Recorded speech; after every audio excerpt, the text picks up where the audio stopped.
眼镜蛇是赤蛇派掌门，他师傅是响尾蛇大人，所向无敌江湖第一人，功夫后来传给眼镜蛇，创立赤蛇阵，吓死所有人，奸诈又邪恶，讲笑话很冷。刚生无分文，不出来被困在城门，因为赤蛇派实在是太坏坏，太过分。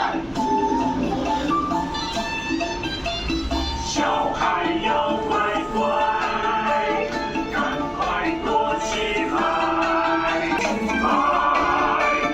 大人要听话，乖乖将门开。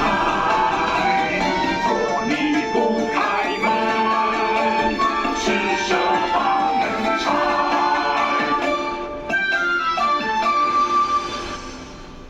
赤蛇派的所有弟子。